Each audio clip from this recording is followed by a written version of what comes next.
rekan-rekan imam, biarawan-biarawati, lembaga hidup bakti, keluarga, sahabat kenalan dari Monsinyur Petrus Turang, Bapak Ibu, saudara-saudari, umat beriman yang terkasih dalam Kristus. Injil hari ini berbicara tentang pertentangan yang semakin memuncak antara Yesus dan orang-orang Yahudi. Tentu berkaitan dengan sabdanya yang berwibawa, yang mewahyukan identitas keilahiannya, namun sekaligus dianggap kontroversial oleh para lawannya. Aku berkata kepadamu, sesungguhnya barang siapa menuruti firman-Ku, ia tidak akan mengalami maut sampai selama-lamanya.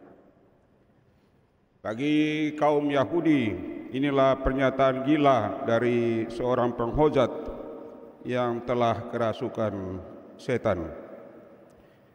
Mereka menyebut berbagai orang kudus yang telah memelihara firman Allah, namun toh tetap mati, seperti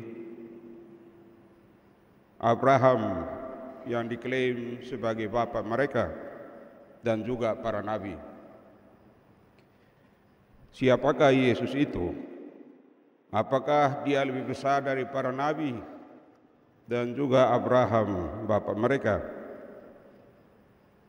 Saudara-saudari yang terkasih dalam Kristus, bagi kita sabda dan pernyataan Yesus ini mengajak kita untuk semakin memahami tiga hal mengenai maut atau kematian. Pertama, bahwa kematian sebenarnya bukanlah kematian. Dalam pengertian yang paling umum, kematian adalah akhir dari kehidupan fisik manusia atau makhluk hidup lainnya. Secara spiritual, kematian bahkan bermakna lebih dalam lagi, yakni sebagai awal dari kehidupan baru, di mana jiwa manusia kembali ke Sang Pencipta atau mengalami transisi ke alam lain. Dari pengertian ini sesungguhnya tidak ada yang benar-benar mati. Tubuh fisik seseorang memang akan turun ke alam maut, dimasukkan ke dalam kubur, tetapi jiwanya tetap hidup. Kematian tubuh di sini, di dunia ini, justru membebaskan jiwa seseorang untuk terus hidup di alam sana.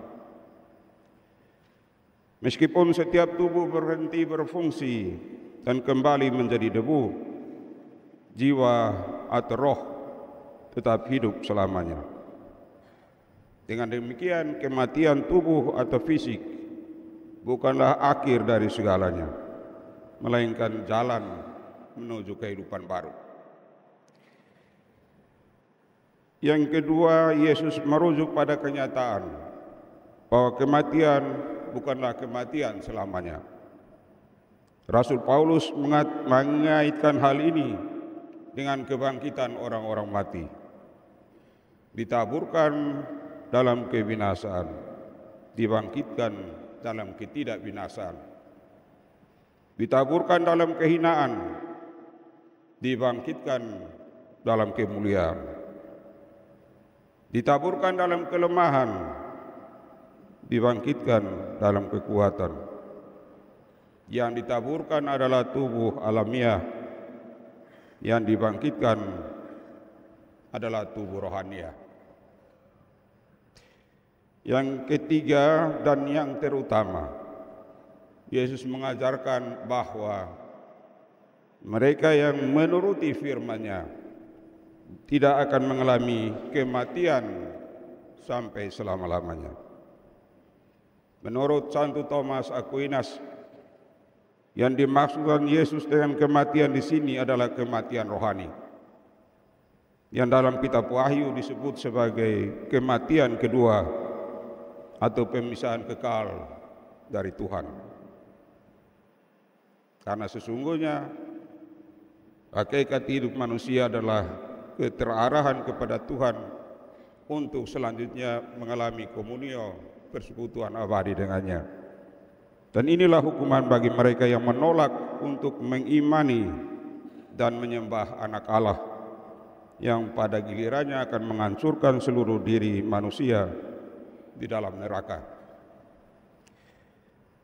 Saudara-saudari yang terkasih dalam Kristus, dengan demikian kematian kedua atau kematian rohani ini sesungguhnya erat berkaitan dengan iman.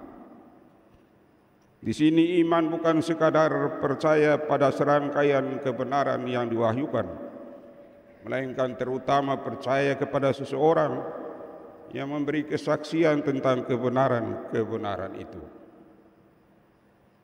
Berkembang dalam iman pertama-tama berarti berkembang dalam kepercayaan kepada Dia yang kita imani, dan sebagai hasilnya kita akan semakin menuruti dan melaksanakan firman-Nya.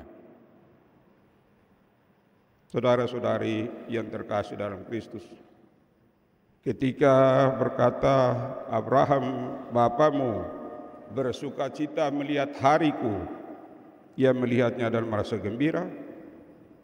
Yesus sesungguhnya menunjuk pada berbagai aspek transformasi yang terjadi oleh iman.